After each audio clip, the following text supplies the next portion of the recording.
Hello, I am Casey Lucas Quaid, and I'm the Community and Engagement Manager here in sunny, quote unquote, Wellington, New Zealand at Dinosaur Polo Club. So Dinosaur Polo Club is a game studio. Where did that name come about? Is there a story? There's got to be a story behind that name. Yeah, definitely. It's actually not as funny a story as some people might think. It wasn't one of those like there's not like a real anecdote behind it, but basically our founders Rob and Pete Curry lived in a part of Wellington where they used to walk past a bar all the time that's called the Bangalore Polo Club that no longer exists. I'm pretty sure it closed down a while ago. And at one point, they were walking past the Bangalore Polo Club, and Pete's son was wearing some PJs that said Dinosaur Club on them. And it was just sort of a like instant portmanteau, like, oh, like, what if we combine those two things? So Casey, you have a game called Mini Motorways. Talk about what this game's all about. It's not a city builder sim. It's a road sim, right? Like a highway sim. Yeah, so basically, Mini Motorways is a game that exists kind of at the intersection of puzzler, strategy, and simulation game. It combines elements of all three without ever leaning too far in one direction to be kind of truly any one of them. Basically, what we attempted to emulate is the experience that a city planner will have to go through when you are designing a road network for a city that existed before your highways did. So think about kind of some of the classic infrastructure challenges in cities with old, very walkable European capitals full of historic buildings, or cities that are built on rivers or around hills and interesting geography. And so what you're doing is you are designing the roads to connect the houses where your people live to the destinations that they want to get to. And those destinations are procedurally generated. Each map is different every time, although there are some neighborhoods where things tend to crop up just to kind of make things a little bit more organized. But yeah, it's sort of trying to emulate a very complex real world problem in a way that's still quite playable, quite fun, and has kind of one of those short, tasty game loops that you can get through in like a good 25 or 30 minutes. So like if you're the mayor of LA or the city planner for LA, you should probably play this game to solve the traffic problem that California has. Might help you in that regard. There's a reason why Los Angeles was the first city that we built a map for, and yeah, I grew up in California myself, and so it was quite amusing to me to kind of to see a lot of people attempt to recreate the Los Angeles spaghetti-scape in the game once it launched on Apple Arcade back in September 2019. It's quite cool. So talk about like what are some of the challenges when making, because you said yourself it's not I don't know if you might have a free building mode, but it's not a free building mode game. It's actually you have like a situation you have to solve in the game, correct? And then you move on to the next situation or puzzle. Yeah, basically what it is your city starts and you will spawn with generally one destination and a couple of houses, and then it will just grow from there. And as you progress through the level, the city will continue to grow. Your roads will have to connect all the different people in all of the different neighborhoods that are scattered all across the map to destinations that may or may not be conveniently located to where they are. Just like in the real world, basically. New neighborhoods will crop up, new builds will crop up, and you'll have to use your series of roading upgrades like motorways, traffic lights, roundabouts, to be able to keep the city from getting so congested that people can't get from A to B. No, like do you have to deal with things like neighborhoods coming up, and then maybe they might have a problem if you want to drive a highway through there, and you have to figure out creative ways to like move around it or stuff like that?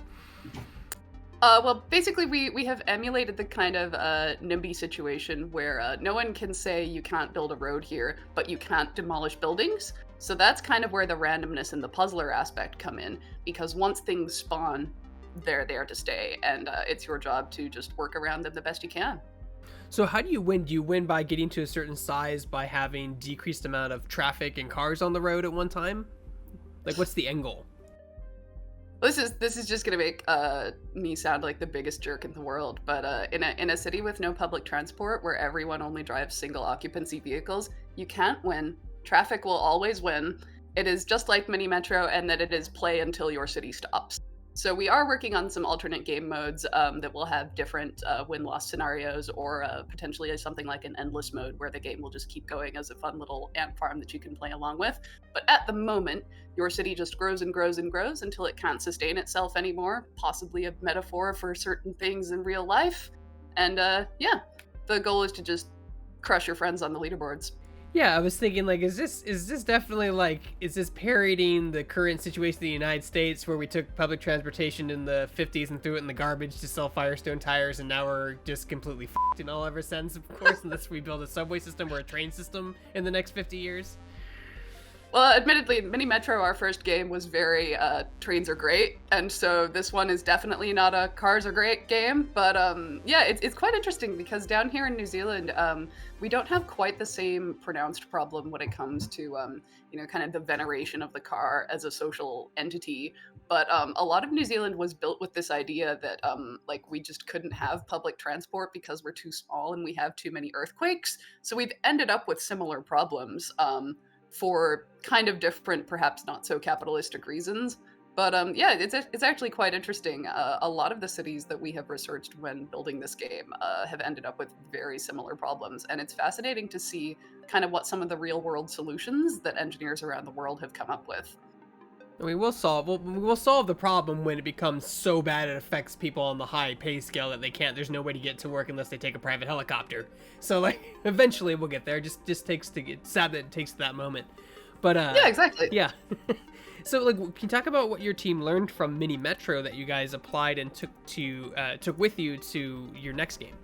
Yeah, definitely. I think the number one, well, I mean, just apart from all of the very, very practical lessons about how to evolve from game jam to shipping a game on, a half a dozen platforms that we learned with Mini Metro, probably the big thing that we learned is that despite our attempts to complicate things, our games are better when they're simple. When we can take like for example, Mini Metro draws that visual inspiration from subway maps, from that very classic metro map design that anyone who's ever ridden on a subway system will be familiar with. And so with Mini Motorways, we were thinking, okay, what's a similar sort of very surface level simple but deeper level complex sort of visual cues that we can take, and then a system we can implement that will cause people to be able to pick up the game, immediately feel familiar with elements of it, but then still be able to engage in a deeper strategy if they choose to explore it deeper. And so the inspiration that we ended up going with for Motorways was inspired by map apps. So basically, if you are looking at a Mini Motorways game map, you'll see that the game's logo is even like a destination pin, like you'd find on like Apple Maps or Google Maps or anything like that.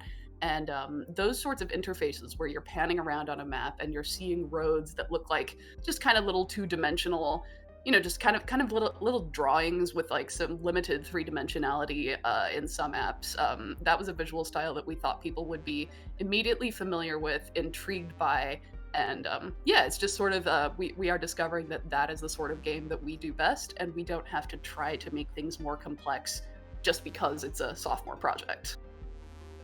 Like the stylistic of your game is very similar to the previous game. Like, it's very simplistic, lots of just flat shapes and colors and stuff like that. Like, what goes into that design? Because like you talked about, maps, like having the whole sheet look like a map. But like, is there a challenge to making it look that way? Is it difficult? Is it easier than having like full 3D models and stuff like that? Having to have a more, like you said, a more complicated interface.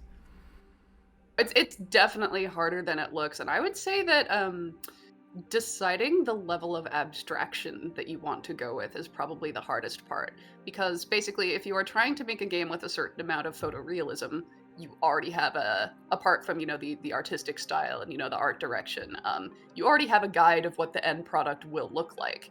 With a game like Mini Motorways, it was like, okay, we were drawing inspiration from things like map apps and also from like novelty maps, the type that you'd see if you were visiting like Disneyland or something like that, where everything is very flat and colorful and bright and designed to emphasize more shapes and readability than 100% scale realism. And figuring out the degree of abstraction that will allow things to be recognizable and interesting, but not require an endless amount of customization, and also not deviate from kind of that cool minimalist aesthetic that we started with Jamie Churchman's work on Mini Metro, and then Blake Wood continued through in Mini Motorways, was very important to us. Since there's no win, a lot of games have no win condition, but since there is no win condition in your game specifically, is it hard to develop puzzles and problems for the player to try to overcome and be entertained during that game loop, even though eventually their city will get so crowded it'll just be bumper to bumper traffic 24/7 like Los Angeles? Yeah, exactly. It's basically you're trying to design an experience where the player still feels like they have some way to mitigate things when traffic is getting worse. So like even if you know you can't win because it's a scenario where you just play to the game over, if you get into situations where traffic is forming and your countdown timers are starting and things are starting to look quite dire, as long as the game still has a degree of responsiveness and players can delete and alter their roads to improve things, maybe change things up, you can drag and drop your little spaghetti motorways all over the map a bit quicker and easier than you could in real life. So as long as players know that they have that adaptability and that kind of that chance to save things and get a few more 100 points on the score, I think that it can still be quite a satisfying experience, even if it does end in a game over, because you still feel like you've overcome a challenge and you still feel like you've solved a problem. When you win, when the game ends and the game loop ends, the game session ends, do you get like a little notification when that says, "Well, at least you sold a lot of cars"? Silver lining. Great job, buddy. No, it's not quite that bad. It's a very standard, the same as Mini Metro. Just your city lasted for this many days and it moved this many people. Now, Great job. now, would it be like, just because I'm curious, would it be possible to combine elements of Mini Metro and Mini Motorways and make them like both merge into one giant game where you have both a road sim and a train sim and try to make everything work without it overlap, without your city collapsing into chaos? I mean, in theory, that's definitely doable. And one of the things that we've looked at for adding onto motorways as we develop it and continue to add updates to it as time progresses is that we've considered adding things like ferries or buses or other forms of mass transport. But we definitely wouldn't be able to do it with Mini Metro as is, simply because their code bases are a lot more different than you might think. But yeah, it's definitely something we've considered from an aesthetic angle because, and this is just the main reason why my heart is ever tempted to do anything is I just think it would look cool as hell. And then, like, to show my age about a famous movie with Steve Martin and John Candy, Planes, Trains, and Automobiles. Are you guys gonna eventually go to the sky with like some kind of flight thing with flight paths and use airplanes and helicopters? We would love to look at something like that in the future, especially considering it would be. We've talked in the past about how it might be interesting to attempt a game where your maps are modeled on things like islands or continents rather than just cities, because we've gotten quite good at abstracting city shapes, and it would be interesting to kind of play around with some bigger landforms and coastlines. And yeah, I bet the art team would either have a lot of fun and hate us, or have a lot of fun or hate us, not necessarily both at the same time. So when does Mini Motorways come out, and what platforms will it be on? So we are delighted to say that it's actually out already on Apple Arcade. So if you're part of the Apple Arcade subscription service, you can play the live game straight away. On July 20th, 2021, we have a huge update dropping on Apple Arcade that is coinciding with our Steam launch. So the game will be launching on Steam, and the big update will be launching on Arcade with a new upgrade, which is the roundabouts that I mentioned earlier, as well as two new cities and a very cool GIF sharing feature where you'll be able to export little animated GIFs of your cities and share them with folks. Very, very similar to the one that we used in Mini Metro, which a lot of people liked. And just because I have to ask, so like this game is like really cute. It has it's simple art style, has like some touchscreen mechanics you can obviously implement. This seems like it would be pretty great on Nintendo Switch. It would definitely be great on Nintendo Switch, and I am pretty excited to be able to say that the Switch port is actually in development already. So we were able to work on that simultaneously while working on the Steam port. It's honestly incredible how much our team has been up to in the last few months. And yeah, we are going to go through some, gotta tweak some things depending on what ends up happening with some of these upcoming Switch models. And we are looking at hopefully a Q1 2022 release for that. Oh, that's fantastic. And so, for someone who doesn't have an Apple Arcade subscription, how can they support your game outside of that platform? So for the Apple Arcade subscription, you can actually just try the free trial and give it a go that way. Most of the Apple devices will allow you to start a 1 month free trial on that. Mini Metro is also available as part of the App Store greats on Apple Arcade, or you can purchase that as a standalone iOS app. And yeah, so Steam, Apple Arcade, and then Switch in Q1 2022 are our current plans. And God knows what we'll be looking at after that. Potentially other consoles and other platforms as time and resources allow.